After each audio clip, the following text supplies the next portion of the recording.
আল্লাহ রাব্বুল আলামিন বলছেন, হাবিব, এই পৃথিবীর জমিনে আমি যত মাখলুকাত সৃষ্টি করেছি সবাই আমার তাসবিহ পাঠ করে, সবাই আমার গোলামি করে, আমার কদমে সেজদা দেয়।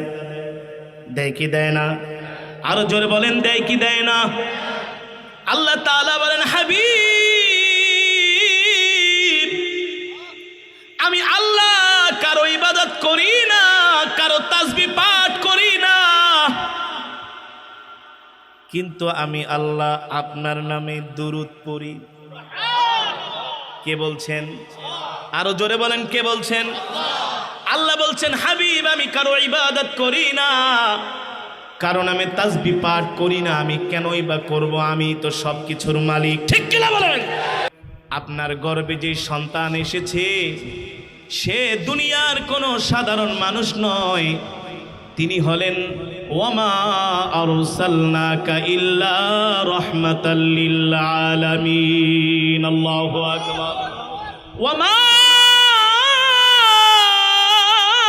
আরসালনাকা ইল্লা রাহমাতাল লিল আলামিন। জিবরাইল আইসা বলে, আমিনা, আপনি কান্না করেন কেন, কষ্ট পান কেন? আপনার গর্ভে যে সন্তান আসছে এই সন্তান তো দুনিয়ার কোনো সাধারণ সন্তান না, এই সন্তান হলো আল্লাহর পয়গম্বর। আল্লাহু আকবার। এ আমিনা, আপনি কষ্ট পাবেন না। আপনার গর্ভে যে সন্তান আসছে এই সন্তানের নাম আপনি নিজে রাখবেন না, এই সন্তানের নাম আল্লাহ রেখে দিয়েছেন। আল্লাহু আকবার।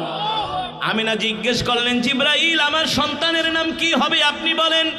বলে, আমি বলি না, আল্লাহ বলে দিয়েছেন। আপনার গর্ভে যে সন্তান এসেছে এই সন্তানের নাম হবে মুহাম্মদ। আল্লাহু আকবার। জোরে বলেন, আল্লাহু আকবার।